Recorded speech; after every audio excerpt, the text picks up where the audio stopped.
Chapter 5. The Soleda. People muttered about Anyasika. She spoke like a middle-class Ozinin and could not even read, but always wore a purple scarf. How had she managed to afford that? Zebocron had, of course, confronted her about it. He said it was improper for someone of her station to dress like that. She said it was a gift, and that it would be disrespectful not to wear it. She also thought it was very ironic, though he would not know why. Some were suspicious, recognition flickering within them. They knew that scarf, but from where? For Resha, the sight of the scarf filled her with dread and annoyance. She took Anyasika by the hand. "We need to talk. Alone. Jarissa," she said in Lessian dialect. She dressed in yellow in the style of her province. Her eyes were amber brown, and her blonde hair was in a braided bun. Anyasika looked at her pointedly. "I do not know whom you are talking about," she said. She sighed, and they went outside. She looked around for anyone listening, and when she found no one, she glared at Anyasika and spoke in Ozinin dialect. "Anyasika, there be a reason why you weren't asked to come." Anyasika, whose true name was Jarissa, Iveria, but she was called Jarissa despite her status, sighed and spoke in the same dialect. "Alikaria, I'm just as good of a spy as the rest of you. And I can handle myself. You forget I defeated the Lavender Terror. That was a particularly large and annoying Roseno who had terrorized southern Ozinin farms. He was named for his warm purplish fur. He'd be a wonderful spy, except for one thing." Jarissa rolled her eyes. "The scarf." "Aye, the scarf," Alikaria said, exasperated. "Do you have to wear it all the time? And did you really name yourself after a Jarissa song?" Iveria, her full name, meant Ivy, and Anyalisa, which Anyasika was short for, meant Holly. As Alikaria said, they were the subject of a Jarissa song. The fact that Jarissika's birthday was on Jarissa did not help. She was pretty sure that was why her parents had chosen the name Iveria. "Birbi, I was hoping you wouldn't notice that," Jarissa said. Then she frowned. "Wait, did you name yourself after that boy you're going to marry?" Alikaria stopped. Jarissa smiled. "What about the scarf? Why do you have to insist on wearing it?" Alikaria said. "It was a gift," Jarissa insisted. "It be distinct. And besides that, we have a good number of spies here. More will cause problems. Not to mention it be dangerous. We can't have you dying." Lady Quinia was a spinster, though not from lack of trying. The joke was that all the men were either intimidated by her or thought she was too good for them.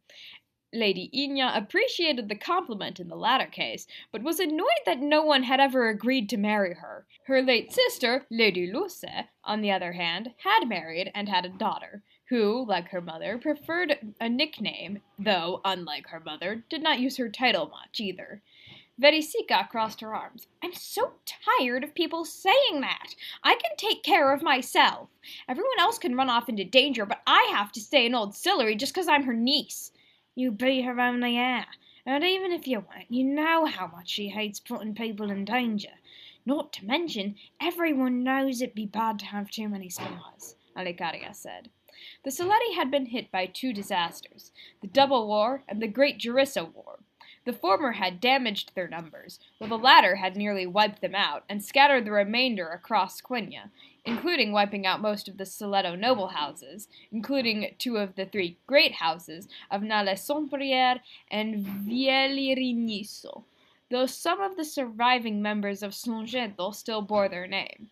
So the houses had survived through them, though none of them had married into another house since the war. For 200 years, it was thought that the Soledi, if there were any, were limited to tiny communities in backwater towns, at least until Lins had discovered a small settlement known as Old Sillery, thought to have been destroyed in the Great Jarissa War before it became Old Sillery and was just Sillery.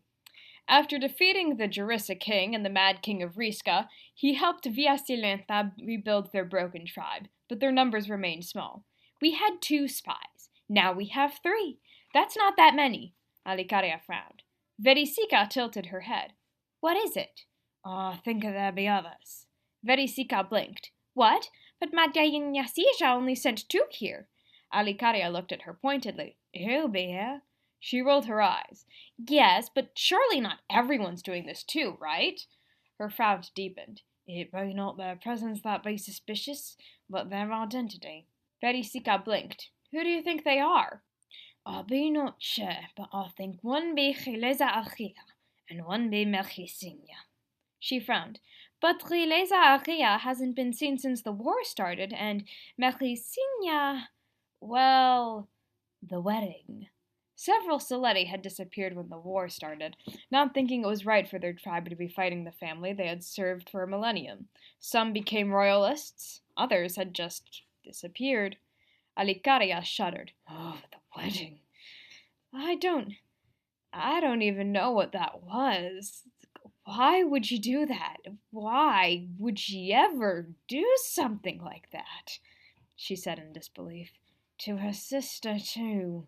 Alicaria's tone was similar. I never knew what pairs could do before that day. Jarissa frowned. Do you think she might have something to do with this? She and all the others who disappeared? Is it just a coincidence or something else? Alicaria sighed. I'll be not sure. She looked up. Let's go back, Jarissa. We can't have you be more suspicious, can we? Jarissa nodded, and they returned and played cards together. Now, said the Michka, I am Gaguelosso, the Lord Rosenna. Linsco laughed. He was silenced by Lord Gaguelosso's glare, but his smile did not fade. Did no one teach you respect? Said Lord Gaguelosso. Linsco shrugged. He gave the princess and her parents the respect the position demanded, but he could not care less for propriety when it came to people like Zebocron. For one thing, they were both soldiers, and he did not think that where they came from should matter as much. And for another, Zebocron was arrogant and rude. Considering this Michka had almost certainly been the one behind his capture, he only cared for the minimum amount of propriety that would keep him alive. Lord Gaguelosso sighed. Why could it not have been La Briachasica? Then he frowned. Goodness, now I am saying it.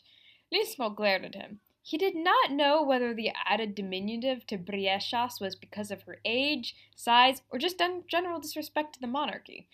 And he did not care. It was mostly the first, as one of his allies had wanted a better way to distinguish Princess Silenda from her mother back before she was queen, and the nickname had stuck even after Via Silenda retired. Lord Gaguelosso was not really one for nicknames, though. He had mostly called her the younger princess, or just the girl. I will pretend I did not see that, the Michka said. Anyway, soon enough you will be under our control. You would be already if it were not for Sio's power running through you, but we will overrun it soon enough. Sio may be powerful, but he is not all-powerful. You cannot try to escape, because all your potential options would either take too long or would be too dangerous. We have eyes everywhere, so I know a lot about you, Linsco el Migno of Silvery, grandson of Corino. Linsco looked up at the sound of his name. Lord Gaguelosso smiled. Your parents, Garencho, son of Corino, and Belachas, daughter of Cara, died when you were 2 years old. After their deaths, you were raised by your godparents, Mercedes Viasha of Silvery, daughter of Agriada, and the Soledo, Ferron Evadelo of Old Silvery, son of Zivedelo, and then by your brother, Belachos. You have 5 older siblings, Belachos Izazebo, Solazina Luchonsa, Magrea Ferelia, Sister Ashedelia Farelia, Order of St. Balados, Linsco muttered. Lord Gaguelosso glared at him. Quiet, boy. Anyway, the final 2 are Father, Linsco said before Lord Gaguelosso could leave it out. Jean-Fin Josebo and Maria Jean-Vin. He is a priest, and Magria, Sister Ashedelia, Linsco muttered again. Boy, interrupt me 1 more time, and I will ensure you do not speak again, Lord Gaguelosso nearly shouted. Linsco stopped. Anyway, she is a member of the Order of St. Balados, as you have felt the pressing need to point out. You have a friend named Thefia, daughter of Mercedes, whom your siblings and hers think you should marry. Theophonsia has 7 younger siblings. Varelia Sideron, Miazefa Vidia, Irinio Fierzebo, Lucian, Carescio, and Bieta. And you joined the Queen's army 1 year ago with Theophonsia after the death of Ferron.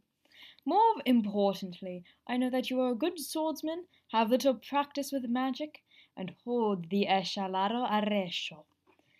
Linsco blinked. It was all true. He had used Sister Ashadelia's given name, and not called either twin by their title, but it was all true. He had even gotten the age order of the twins right. He did not know how or why they had learned all that, and he did not care. He needed to focus on escape. He was sitting against a tree. His feet were bound with rope and his arms were behind him, circling the trunk and bound in some way. It felt like chains. He moved his hands up and down and heard a metallic clinking, confirming his suspicions. He sighed. The only ways to break out of that were picking the locks and somehow breaking them. Then he would need to untie his feet or otherwise cut the rope. Then somehow get away from the Rossene without his armor or weapons.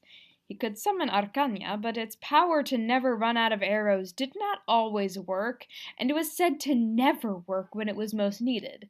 This was a weapon created by Sio. A girl walked up to them, though since she was wearing pants and covered absolutely everything, including her hands, face, and hair, the only reason Linsco could tell she was a girl was from the shape of her figure. Her face and head were covered by a gray mask and dark red hood. On the mask was a red hexagonal eye with 6 eyelashes, which was close to the symbol of the Soledi. The eye was usually either blue or gray rather than red.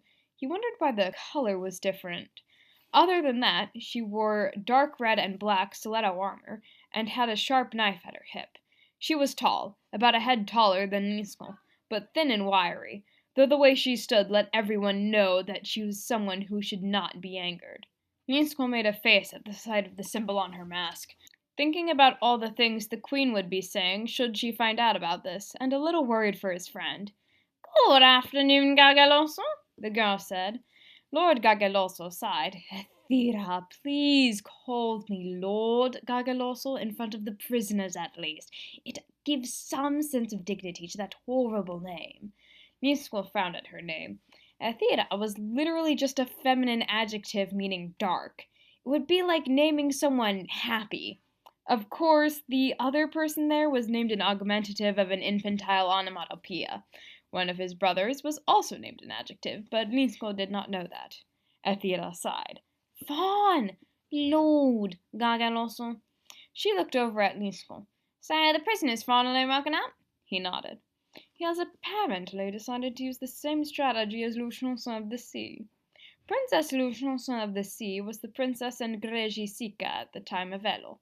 She had been kidnapped by Ulsbirbi and Sidnio, and had taken it rather well, a word which here means that she had decided to be as annoying as she possibly could and make the experience as bad for the pirates as it was for her.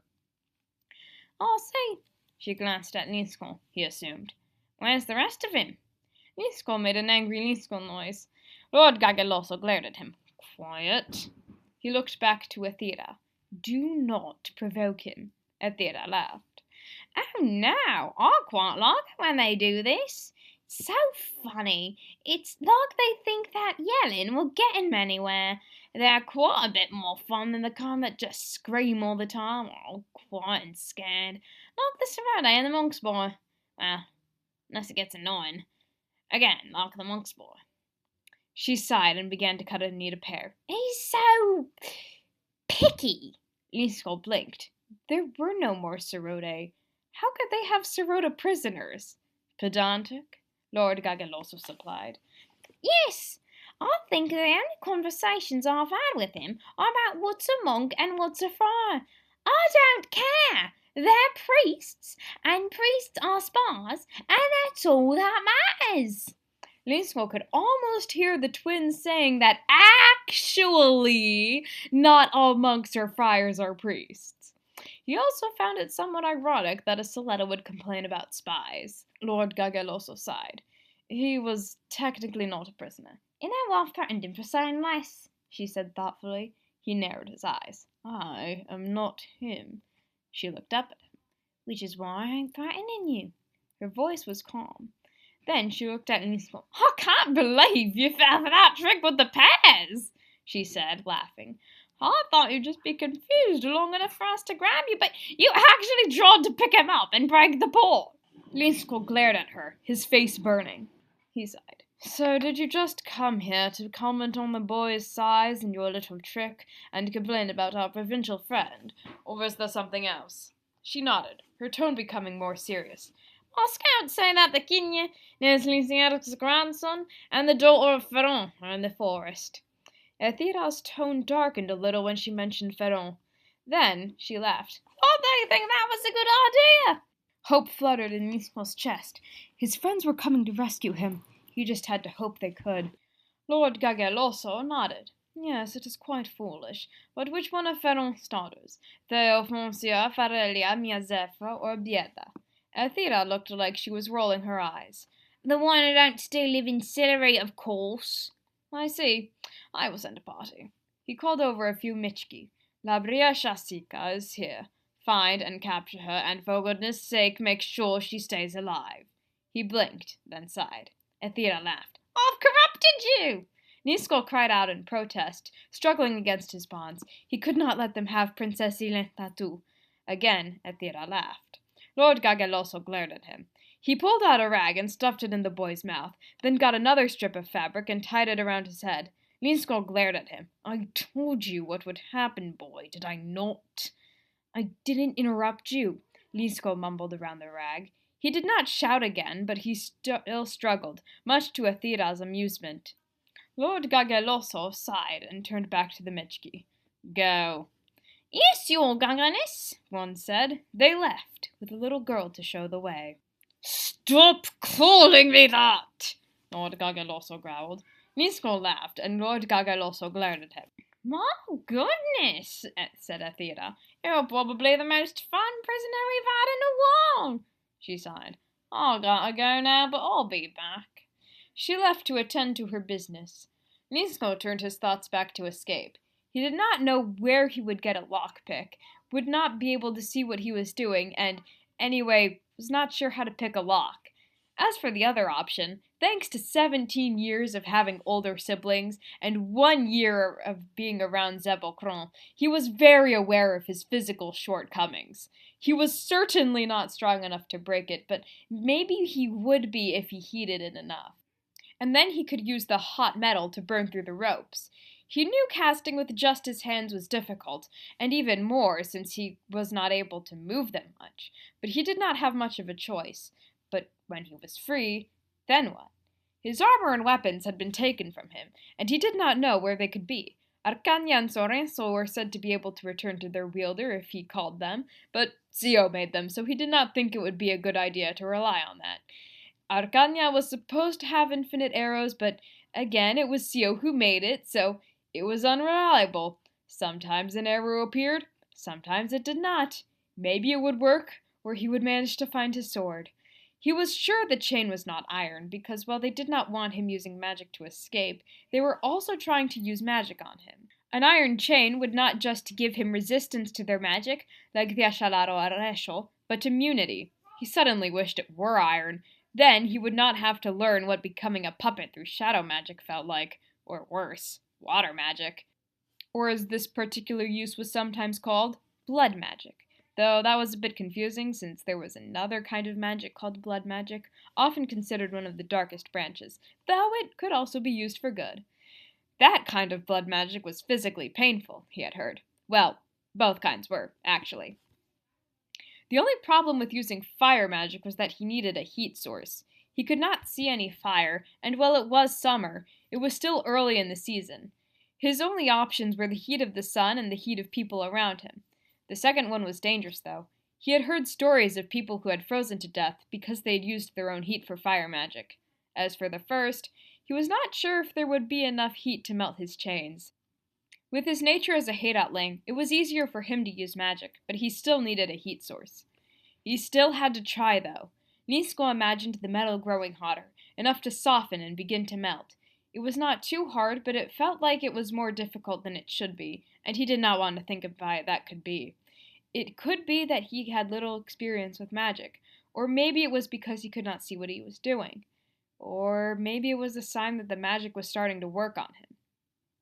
After a while, the scent of smoldering flames reached Linsco's nose. Lord Gaguelosso frowned and walked around to the back of the tree. Dread knotted in Linsco's chest.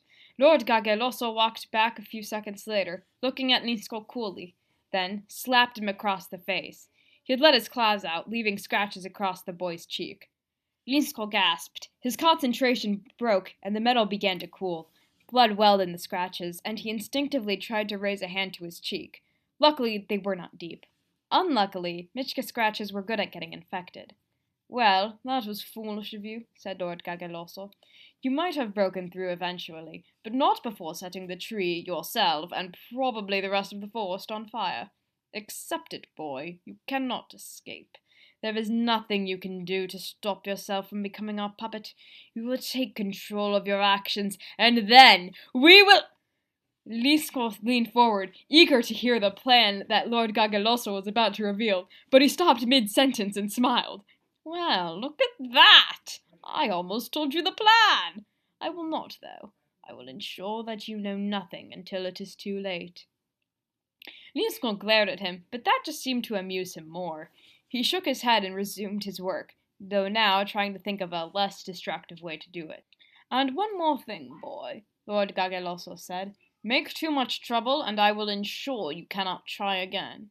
Linsco ignored him, and continued to ignore his and eventually Athira's taunts, and the growing resistance to his attempts, how doing anything became harder, the feeling that someone was trying to take hold of him, to force him to be still and silent.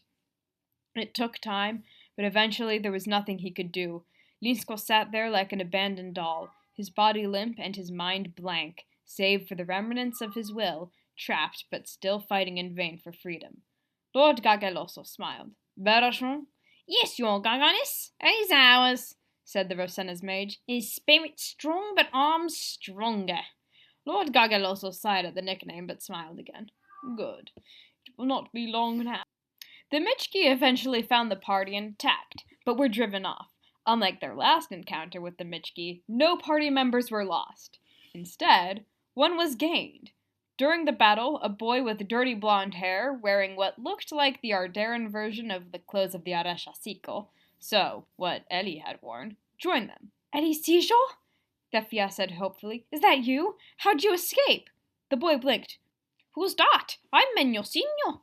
Unlike Linsco, he spoke at a normal volume in Arderan dialect that was bordering on indecipherable, reminding them a bit of Linsco when he was particularly angry, and he had brown eyes. He was also, shockingly, taller than Linsco, though a little small. He also looked to be a little younger. "Who are you?" Queen Silenda asked when the fight was over. Menhocinho smiled, looking up at them. "I'm Menhocinho of Girovigno. Who are you?" "I am Silenda, Queen of Quinia. My husband is King Ridero. My daughter is Princess Silenda, and our guards are Theophoncio of Sillery and Elinsco of Bori," she said. "Please call me Thefia," said Thefia. Being introduced with her full name always annoyed her. Why did nobles always have to be so formal, with full names and titles and everything? It slowed things down, and she was worried correcting it sounded disrespectful. Linsco did not add his own correction, just in case. He was also grateful she had not used his second name. "Girovigno still exists?" Princess Silenda asked. Menhocinho frowned. "Course it does. Where do you think the Soleda live?" The princess fidgeted. "We thought they died out." He blinked, then shrugged. "Well, I don't blame you. Things got pretty bad, so Bore hit us." "I see." She smiled. "That is good." He nodded. "What about everyone else? The Soledi, Jarisse, Jareni, and Natia?" "The Jareni and Natia were in the best state. The Jarisse were hit badly and decided to be more isolated, though our relationship has thawed with my manya's actions. At least they stopped throwing us in prison so much. Still do it to the Eladins in Tona taverns, though. Also, they decided that the best way to ensure this never happened again was to stop using the title of king and remove old Jarisse from the ruling house's line of succession. The Soledi were much like you. We thought they died out, but they just adapted and hid. Elinsco and Bombir found one of their towns, Old Sillery. Much like them, we thought it had been destroyed, but it had just been hidden. And your reboat Sillery? Yes, a little to the north. He smiled. That's good. So why are you here? Haven't had no visitors in... He blushed a little. Well, pretty much 2.5 centuries, except the Rossene. We were on a diplomatic mission, but one of our party, Elinsco of Sillery, was captured by the Rossene. Sir told us to come here, Queen Silenda explained. I'm sorry. Menhocinho frowned. I think we first noticed it a few years ago. The Rossene got in, somehow. Some say there are Soledi too. Some of us went missing. Just little children, most of them. His expression darkened. One girl made it back, but she ain't doing well. All quiet and nervous. Somehow lost a foot and an eye. Barely leaves her house and never goes into the forest. Only time she looks peaceful is at the Caria. That sounds terrible, the Queen said. Has she said anything that could tell us what happened? He frowned. She don't talk about it, but she mutters things to herself. Real Island. Princess Silenda gasped. As in the Battle of Real Island? Her eyes had that gleam they always did when things like these came up. Menhocinho nodded. During the war. To the Sorore, there was only the war. No one needed to specify which it was. Even after 2.5 centuries, everyone just knew. So that is where they are? Queen Silenda asked before her daughter could start an hour-long monologue about the Great Jarissa War. Menhocinho looked up and shrugged. Maybe. I don't think you'll get her to tell you, so it's the best we've got. Can you take us there? He frowned. Yes, I think so. Will you? Menhocinho laughed. Help you rescue someone from the Rossene? Is the daughter a Trinitarian? Princess Silenda frowned. Well, if you are not honest, and consider the daughter to be anti-Adara Eva Dello the 20th, yes. But if you are not, then really we do not know. Then we can assume that since... King Riderod cleared his throat. My dear, that was rhetorical. She stopped and blinked. Oh! Nodarists were a schismatic group that said that since the Quinian Church had been cut off from Adelas, Dorinia, and the Dara, they should either elect a new one themselves, the Sicists, or that the church in Quinia was in schism with the church in Adelas, which meant they had no more real bishops and therefore no more real priests, so everyone should instead stay home on Agradian and pray 15 decades of the Faralish Hirnie, often called Biedites. For some reason, all Nodarists only accepted 15 decades of the Faralish Hirnie. Anyone who said the other 5 was excommunicated. Menhocinho smiled. Let's go! He led them through the forest until they came to a lake. Inside was the dark shape of an island. There was a bridge across it, but it was patrolled by 2 Michki. So this is it? Thefia said. Menhocinho nodded. She let out a shaky breath. Then we found him. Now we just need to rescue him. Easier said than done, said Lonze. Risisho, any ideas? Queen Silenda asked. He frowned. No. Silekisa? She shook her head. A rustling of leaves made the group spin around and draw their weapons in alarm. A thin woman stood there. She wore dark Soledo armor and covered her hair and most of her face with a scarf. Something about her reminded Thefia of her father. Perhaps it was her eyes, the same shade of dark blue as his, but many Soledi reminded her of him, and it was just eye color. They were shaped differently as well. Ferron's had been round and friendly, but hers were sharper and darker, more untrusting. She held a bundle of dark green Soledo-style clothes. I have a way in, she said. Put these on. They'll be able to get you inside. Princess Theophrosia, they should fit you the best. She had an Ozinin accent. Thefia blinked. How do you know my name? She was not sure whether knowing her full name or her nickname would have been more surprising. I'm a Soleda. We have our ways. You, of all people, should know that. Dressing up as a Soleda to infiltrate a camp of Rossene, the Queen said. Traitors, all of them. I knew it. Thefia coughed. The Soleda sighed impatiently. Just take them. She shoved the clothes into Princess Silenda's hands and disappeared into the mist. So, which one of us should do it? The princess wondered. I am the princess, so I must stay safe. She blushed. I am sorry, it is just that... Well, I am sure no one wants my brother on the throne. Thefia nodded. It's all right. Princess Silenda was slightly disappointed that she did not get to go off on a tangent about the dignity of rational life, which would eventually lead to the theology of man, woman, and marriage. Her mother thought it was strange that she had studied that, and yet blushed at the mention of la consacrance. And as for you, it has been days since you got enough sleep. You could accidentally say something you should not, but your father was also a Soledo, so that may be worth something. However, I do not know who the disguise would fit better. She is thinner than you are, but has longer legs and arms than I do. Bosico? King Ridero frowned. Thefia, are you willing? She nodded. Of course. Whatever it takes to rescue Elinsco. He nodded. Then go. She bowed. Yes, Your Majesty. She changed behind a tree. The clothes were a little too small, but she could manage. She covered her hair with a scarf, securing it with the pins she usually used for her kerchief, and making sure it hid every last bit of her hair. In defiance with the strange little Baladin with his vegetables said about genetics, most Soledi were blonde, often a white or silver color.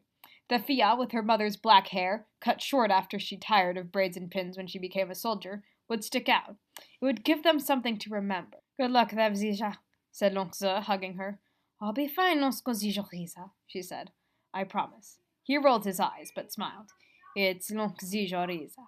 She chuckled and walked to the bridge.